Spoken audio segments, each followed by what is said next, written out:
Good evening and welcome to another topic, Secularism in India, Class 8, Political Science. Secularism means a country that does not encourage or discourage any particular religion, which is neutral in the matters of religion. India is a multilingual, multi-caste, multi-religious country with so many cultural ethnicities. Still, we coexist here with the spirit of common brotherhood. What is secularism? Secularism is a principle that involves two basic proportions. First is the strict separation of state from the religious institution. Second is that the people of different religions and beliefs are equal before the law. The guiding force is the law. It is the rule of law, and all are equal before the law. Number one, the state or the government is separate from the religion. Religion or religious principles shall not interfere in the governing of the people. That's the fundamental principle. Number two is that the separation of different kinds of religious people, they are all different on the basis of religion, on the basis of beliefs, practices, yet all are equal before the law. The law is supreme. India is having so many religions: Hinduism, Jainism, Buddhism, Sikhism, Islam, Christianity, Parsis. Hinduism being the majority religion, followed by approximately 79.8% according to 2011 census, Islam 14%, Sikhism 1.7%, Christianity 2.3%, others less than 1%. So, in spite of all these distinctions with regard to population and percentage who are following different kinds of religions and their beliefs, still we don't have the majoritarianism of Hinduism imposed on the minorities. All are equal before the law. Everyone is equal before the law. The majority Hinduism should not, shall not, will not ever impose its ideology on other religions, and minorities are not, never finding themselves in insecure position. Everybody is secure. The law is equal and safeguards the rights of everyone. This is the percentage according to 2011 census. Hinduism 79.8%, Islam 14.2%, Sikhism 1.7%, Buddhism 0.7%, Jainism 0.4%, and the other ones are less than 1%. If we go into the meaning of secularism, we have to deal secularism with the spiritual values. Those people who believe that God is existing, there is a supreme natural power which is controlling and which is having unlimited power, which is a universal truth, and that is God Almighty. That spirit is existing in different forms.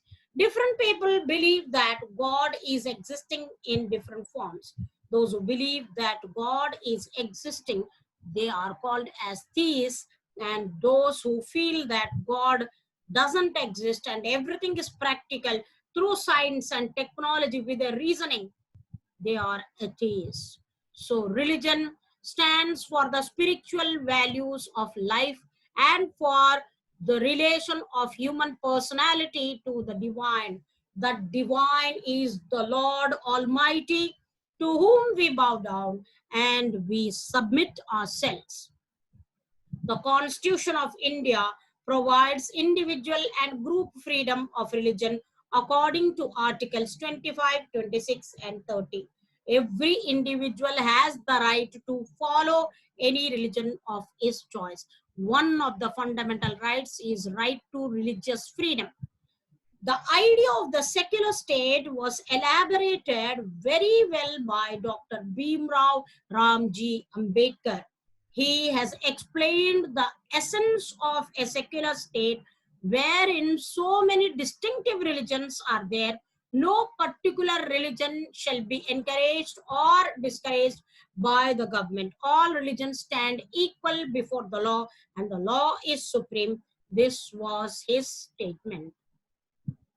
So why secularism in India?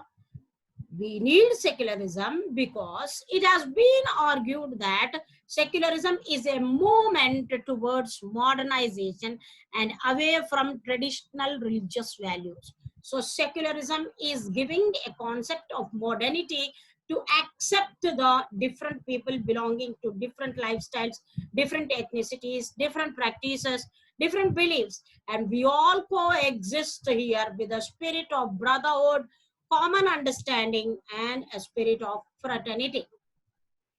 The characteristics of a secular state are: a state as such has no religion of its own.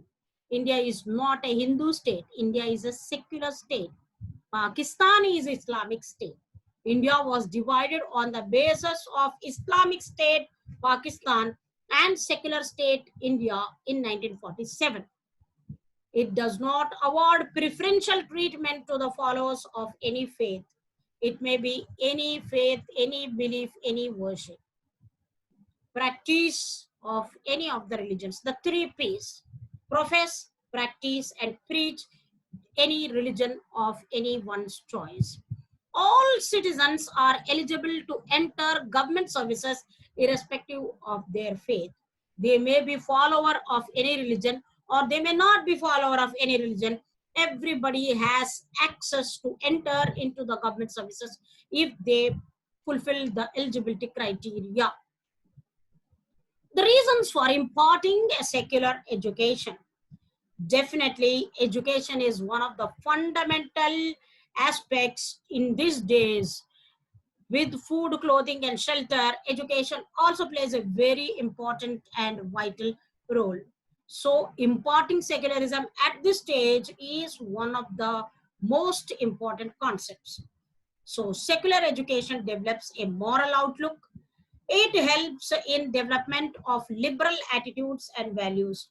We have freedom and we use this freedom to understand others' beliefs and following aspects.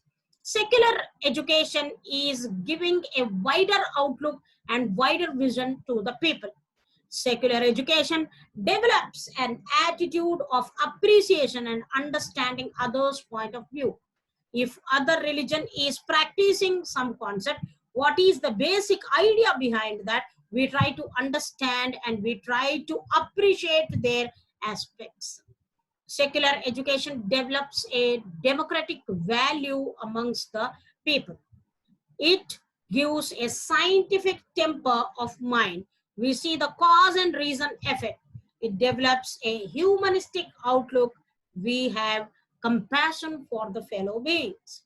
It synthesizes materialism with spiritualism, the cause and effect relationship with spiritualism. We are abiding by God. We are all God fearing. If you believe in the God, you give everything to God. He is watching you, we believe. And that conscience, the presence of that conscience in ourselves is the God himself. And we are submitting ourselves to that God. Why is it important to separate religion from state? Gandhiji told in one of the statements that religion and politics can never be separated. When he said so, he never meant that Hinduism should be followed in the governing of the people and policies and programs should be made on Hinduism and its guidelines. No. The fundamental principles of the religion, the important aspects which a religion teaches, the punctuality, the dedication, the sincerity, our offering to God, all these aspects which we learn from religion should be practiced in politics. That was his aspect. So the most important aspect of secularism is its separation of religion from the state power. This is important for a country to function democratically. Almost all countries of the world will have more than one religious group living in them. Within these religious groups, there will be most likely be one group that is a majority. If this majority religious group has access to state power, then it could quite easily use this power and the financial resources to discriminate against and persecute persons of other religions. That's what we can see example in some countries where a majority religion is imposing its ideology on the minority religions, changing the constitution, imposing new amendments on the people. Helpless people, some of them, they leave the country, go as refugees, some wage a civil war and fight for their rights. That in the case of Sri Lanka, we can observe this. Secularism relevance to education. Secularism education is very important. It is a means, education is a means through which secular ideology can be taught. So secularism in education means making public education free from any religious dominance, especially in its learning environment. We, when we are teaching in a particular school where the aid or the assistance is given by the government, no religious instruction shall be given. Those institutions which dominate or dominance, which show dominance, especially in its learning environment, such institutions, they should impart pure religious education, should be brought to the national mainstream by adding new scientific and technological knowledge to the curriculum of these institutions. Whatever religious tenets or the fundamental beliefs are there, those have to be taught to students. They are judged on a scientific basis. Some religious schools are there, and these religious schools, they give the education on the basis of that particular religion, but that particular religion should give the thought process to a child to distinguish what is right, what is wrong, and how he should be judgmental in adapting the correct and fundamental principles of good living and accepting. What is religion? Ultimately, it should teach a man what is a good conduct. If wealth is lost, nothing is lost. If health is lost, something is lost. If character is lost, everything is lost. So that character which is ultimate, that has to be governed according to rules of a religion. We are abiding by that religious principles. So can the state enter in the religious beliefs of the people? Can the state intervene in the religious beliefs of the people? Yes or no? Yes. It gives the freedom of the people, freedom to the people to follow any particular religion of their choice. But in the name of religion, if superstitions are followed, like female infanticide, thinking that a girl child is burden and she killing that innocent child in the womb itself, or even before she completes the first birthday, that is a big loss. We are not creators, we don't have any right to destroy also. So even women, the women who were sacrificing their life, sitting on the funeral pyre of their husband, every living organism on this earth has a right to live. We are made by God and we will be destroyed by the nature or God one day. The destiny is sure. So we don't have to destroy anyone's life. If the people of the same religion, that is Hindus, are denying the right to enter a place of worship, then the state can intervene. That's what Dr. Bhimrao Ramji has done, M.A.B.Ed, he has done in 1920s and 30s, and the temple entry movement, what is the most significant part is the entry of the Dalits into the temple, where they were denied entry, denied access to see God. God is one for everyone. How can we distinguish people on the basis of caste? That is very wrong. He took the movement, temple entry movement, and allowed the doors of the temple open for everyone. So state will and definitely interfere if anything wrong is committed on the basis of religion, which violates the constitutional principles, the freedom of religion for anyone. Also, the state respects the fundamental religious principles of some religions. For example, if a Sardarji is wearing a turban, he cannot be compelled to wear a helmet. He cannot be compelled to wear a helmet. That turban is the religious belief, and he can be allowed. He is allowed. Even in the army, they are allowed with the turban. That is the highest security force which is giving protection to the country.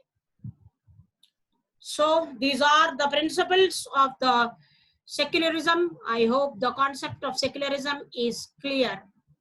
So in a country where so much of distinction is there, Hinduism, Sikhism, Jainism, Buddhism, Islam, Christianity, everyone, united we stand, divided we fall.